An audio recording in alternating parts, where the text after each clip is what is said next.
pushing people to interact with something they do not understand or not familiar with, immediately in a blink of an eye, eradicates the fear and creates acceptance and understanding, and just that it's a magical thing that happens. So I've watched that with kids in our town and even adults, and I just think that's like one of my biggest lessons with Jack.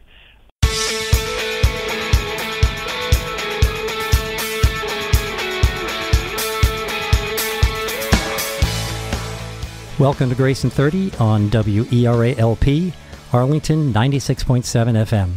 This is Ed Mellick, and I will be your host for the program tonight. About 19 years ago, Mitch Tuchman was sitting in a McDonald's when he saw a school bus unloading a group of severely disabled teenagers. The sight and proximity of the teens really rattled him, and he wept. You see, 2 years before, he and his wife had given birth to a disabled boy named Jack, and the teens provided a glimpse into theirs and Jack's future. Mitch joins us to talk about the many lessons he and his family have since learned from Jack, and the company that grew out of his motivation to ensure that Jack would never become a financial burden to his siblings or others, and which helps retirement investors keep more money in their pockets. Mitch, welcome to Grace in 30.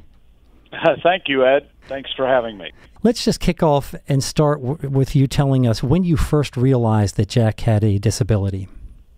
So my wife and I, we were married in 95 and wanted to start a family immediately. I was about 40 years old. So we gave birth to Jack, and probably in late 96, and we noticed that he, after 6 months, just wasn't moving. Something just didn't feel right about his movement and the way he was acting, even as an infant. And I attribute that insight to my wife.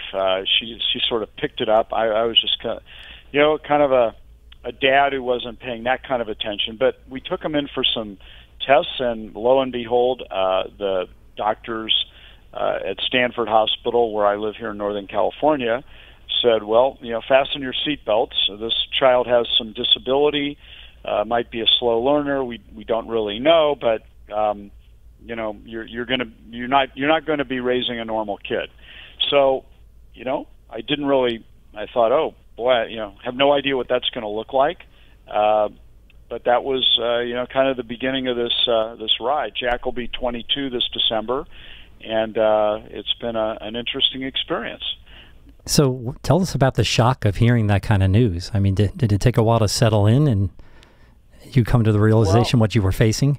Well, you don't. I mean, you just know, wow, it's not going to be normal, but it was our first child, so we didn't know what normal was, other than, watching nieces and nephews grow up and friends with their kids. And we didn't even know what disabled meant. So we didn't really understand how he would turn out. So probably the first couple of years of his life, he resembled lots of other babies and little kids. As the years went on, it took him longer to walk.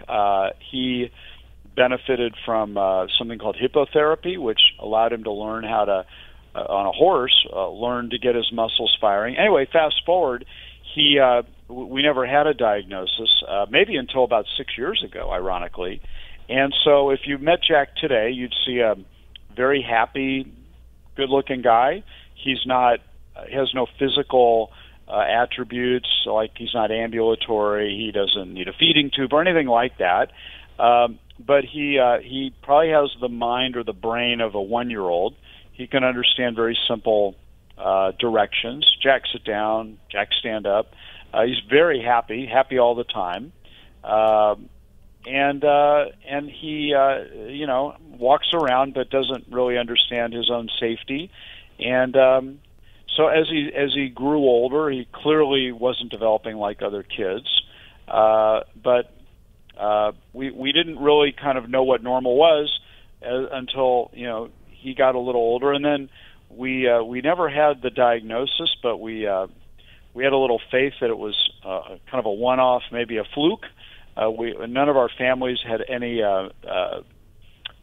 history of disabilities or anything, or intellectual delay or anything like that. So we had two other children, Leo and Lucy, who are now 18 and 15 respectively, and woven Jack into the fabric of our family.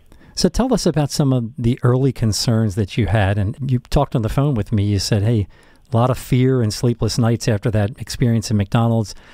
And these fears and all, a lot of them led to many good surprises. Tell us about some of those things. When you have a kid like this, you don't know what the socializing is going to be like.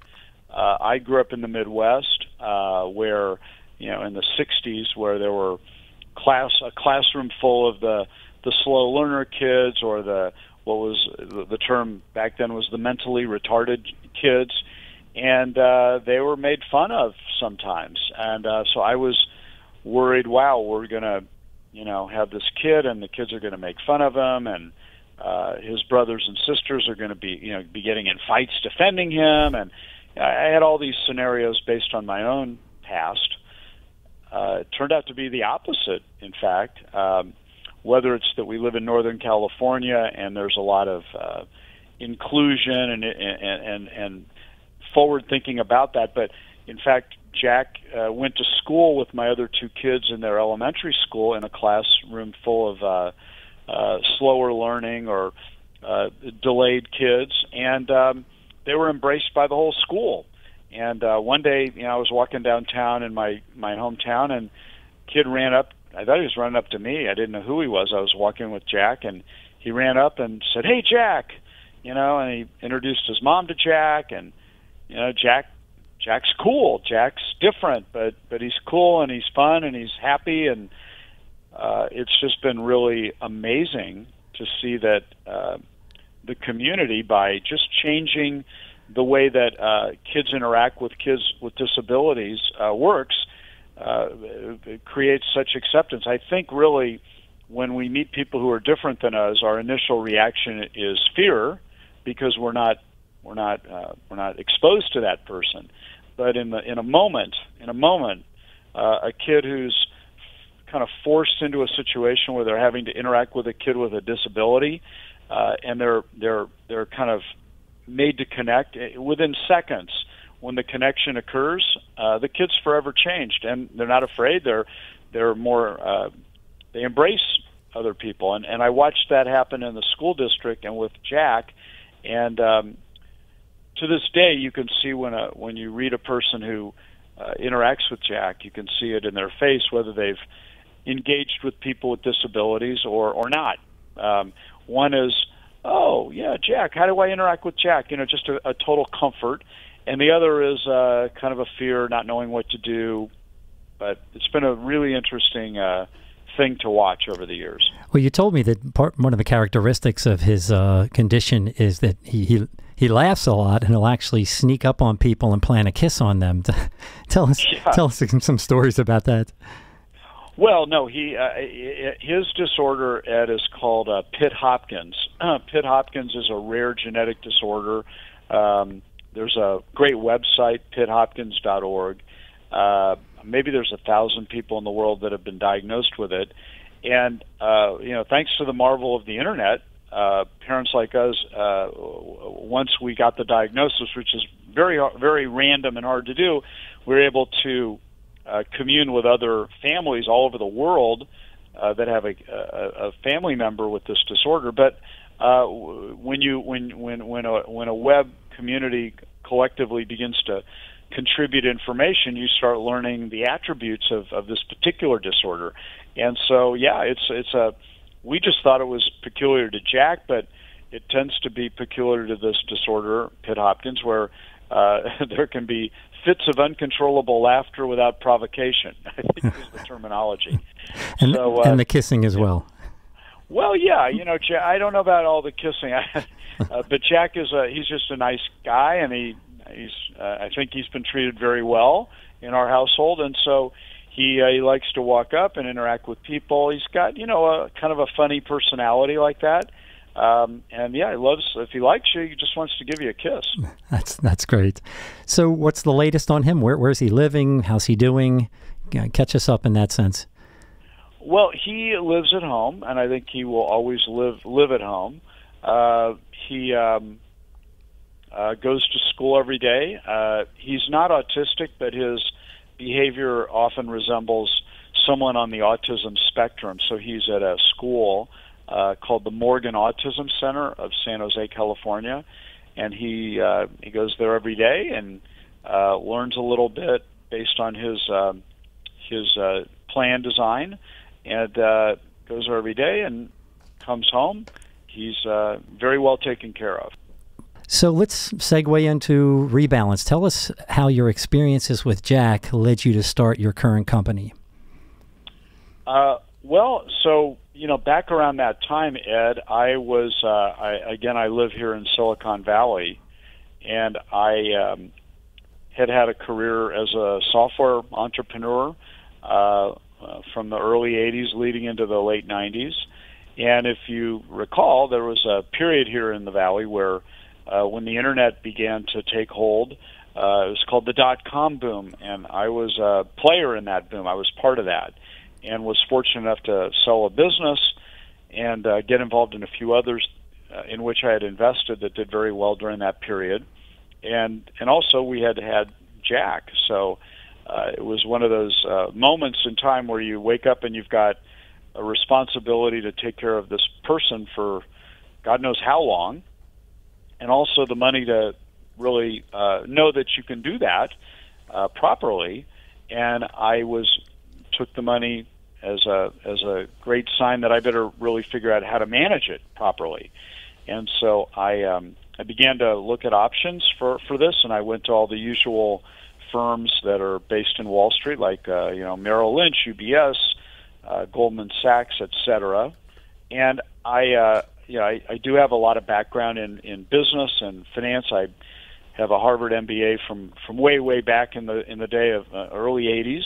So I was able to call upon some friends and try to better understand my options for how to take care of this money and be a proper steward of it. And I kept really getting a lot of alarm bells going off that if I engaged with a lot of these firms that they wouldn't really be taking care of me and my money. They'd be taking care of them and their salaries and their money, and that I really wasn't engaging with an industry that I could trust. So I stayed away from it, and I kept asking and inquiring. And in my journey, I ran across a person who ran a hedge fund, an old friend of mine, and he made me a very interesting and surprising offer. He said, well, if you really want to learn the business, why don't you join the business? I said, well, I never really thought of it, and it never occurred to me that I'd enjoy it or be any good at it. But he convinced me otherwise, and I began to help him analyze companies that had recently gone public in Silicon Valley during the dot-com boom, and it led to a 7-year career in money management, working for a fund that was a very high-performing fund that was very good at picking stocks and outperforming the market. And I got into that business through this concern about managing my own money with Jack. So you wanted to really carefully manage this liquidity event, this money you got out of this event, and you started getting smarter. When did you started a small company sort of organically, and more people came to you, didn't they, and seek your advice? Family members, folks like that? Well, yeah. So I was working in the industry. I was going to a lot of conferences, lots of conferences. I met hundreds of probably some of the smartest investors in the world that were either running maybe a large amount of family money or a large endowment or a foundation, and then they were taking that money and spreading it around to various managers. Our firm was one of them.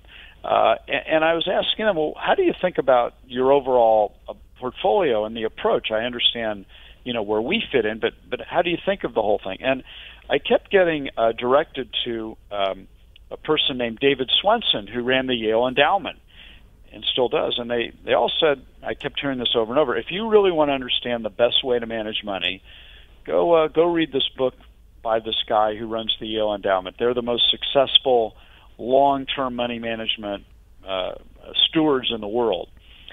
And I read it, and I began to talk. My friends would ask me, what do you think of my portfolio? And I began to realize that the Wall Street guys were speaking a completely different language than these guys that are the smartest money managers in the world.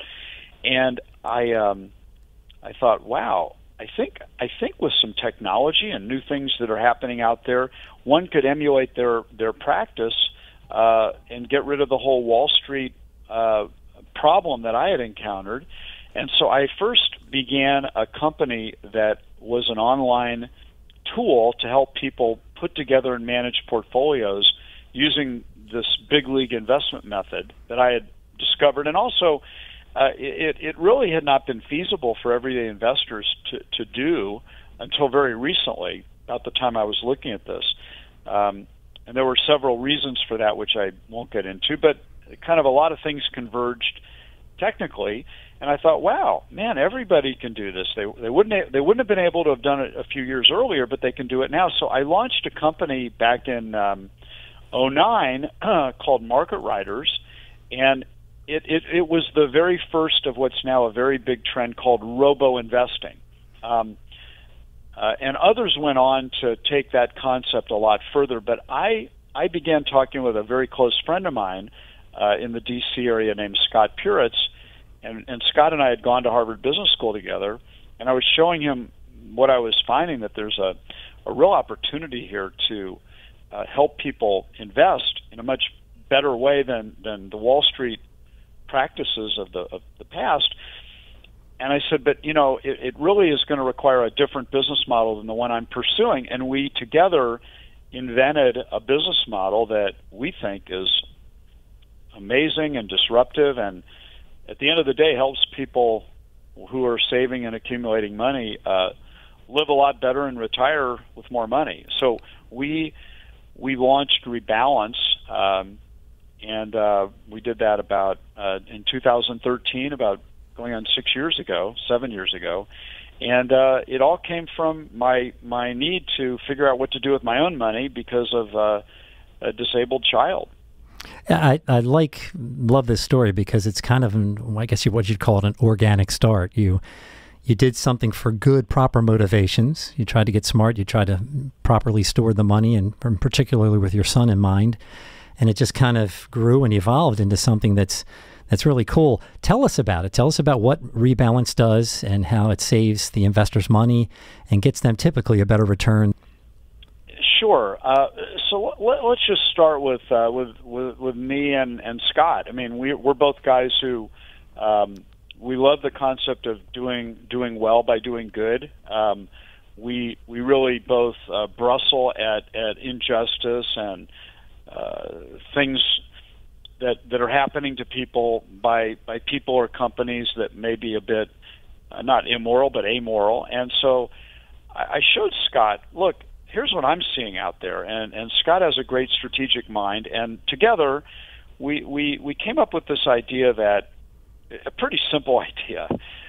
If there's a person or couple or family and they're working really hard and they're busting their to save some money, and they've been smart enough to put it away and accumulate it, if they're going to go to a firm for some help, then that firm ought to really think of their job kind of like a doctor. It's like a Hippocratic oath. Like you have to, as an advisor, say what's the best way to help that person who's taken their life energy and put it into some work or whatever, and the result is this money. How do you really help them grow that in the fastest, safest way possible? And how do you do that and build a profitable business at the same time where you put them first? And that's a pretty simple idea, right? I mean, yep. That's what we should all be doing in this business. And I think, unfortunately, while there are a lot of people who want to do that in this business, they're operating under a business model that doesn't allow for that. So we started with that one very simple and very focused idea, and we built the whole company around that. So one thing we know is that if people pay a lot in fees, they can have dramatic amounts of their money attrition go away.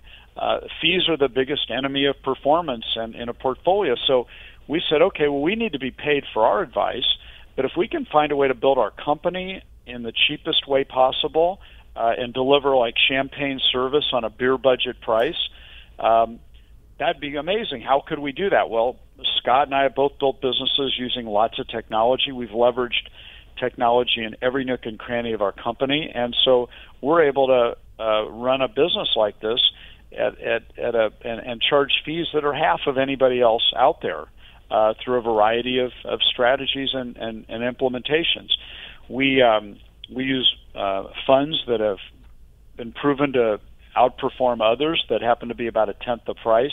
So there's 100 little things we do, but at the end of the day, we built a company that, in a pretty short order has gathered around $640 million of assets, has been in the national press multiple times because of how unique and extraordinary it is. We've been in the New York Times front page business section. We've been on PBS, did an entire special on our business.